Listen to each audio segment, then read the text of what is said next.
As we visited the Australian War Memorial, the conversation turned into why are there no such memorials for African wars or dead Africans, soldiers, or even, major ones like this. So, so huge and beautiful for African Caribbean. Although there is a small one in Brixton, but it also turned into religion and how poor communities are putting a lot of money into churches and they're being scammed by pastors.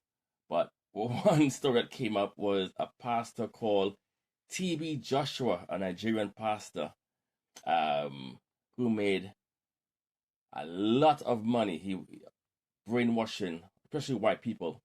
And apparently, on his deathbed, he said that it was one of his revenge for what happened during slavery. That the same way how Africans were enslaved, it was his spin on enslaving white people to build his church.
Turn it up, Jado.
American slave trade is a terrible reality.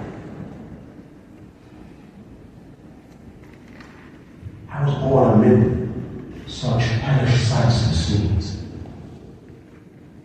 As a child, my soul was often pierced with a sense of its horrors. I lived on Philpott Street, Fells Point, Baltimore. I watched from the wars. So MWnT today took us to Hyde Park, and we had a discussion around what's happening today in politics around Dan Abbott and racism, and does it ever going to end? And why now? You know, why is this coming up now when this issue's been going on for such a long time? Is it because of politics? Is it because it's the right time now for the parties to use it as a weapon against each other? Who knows? Also, we were looking at what made us smile for the week and what have we overcome. Personally for me, what made me smile is my children want to spend time with me. And my son, he actually brought home from Five Guys 2 new flavor of milkshakes to break my fast. Now, he's a manager in Five Guys, and no one except for the staff has tasted this new milkshake. It's not out yet, and we were the first to have to sample these 2 new milkshakes. Now, I am not advertising for Five Guys, but the milkshake, yeah, strawberry cheesecake, and the other one was raspberry and chocolate. But to me, it tastes like red velvet. But I got, you guys go Five Guys, try it yourself, and see what you think. And what I've also overcoming, is procrastination. I got a lot on placement, doing my masters, work is a lot, and it's something that I have to overcome. I think it's a mindset. I just need to get in the right zone, the right place, and just work at it. And behind me, you can see the First Supper, the sculptures by Tavares, and it's a beautiful piece of art. And we end up inside of the museum, and there's a beautiful exhibition there of empowerment of black people. That's going back to slavery, to the East India Company, and yeah, it was interesting. We also discussed why are black people so divided, and how come other people like races that they work together, like the Jews, the Indians, they invest in their own community. But people of color, really, when I say people of color, African Caribbean people not really doing it, and it is our downfall. We don't invest in ourselves. We don't invest in each other. We're just consuming. And looking at, the powerful art behind me, what does it instill in you? What does it mean for you? Does it provoke something? Does it encourage something? For me, it's about legacy. That to do something that leaves behind a work to continue. For some, it might be art. For some, it might be a movement. For some, it might be family. For some, it might be business. For me, it's about healing. So, what does this art piece do for you, and how would it better your life? I mean, some people are saying that yeah, but it's just a reimagination of D'Angelo, the Last Supper, and it's just a copy of something. But is it, or is it telling our story? But yeah, it's what you see in it and what it does for you. But the art is beautiful, lovely piece of work, and we've been told by the High Commissioner of Bahamas that it's a possibility we might meet the artist. So hopefully if that happens, I'm definitely going to put that up. And I know, I have not done the one yet about the play. I will get it together very, very, very, very, very soon. Because we got more plays coming up, and yeah, what do we do? What's the BMC? Why are we doing plays? What's the purpose of the BMC, and so forth and so forth and so forth. Right, seriously, you guys enjoy your rest of your day. Stay safe and enjoy the artwork. All right, Masalama, laters. Have a good day. Good, enjoy time with your family. Do something positive. Do one thing positive today that's going to make you smile, make you happy.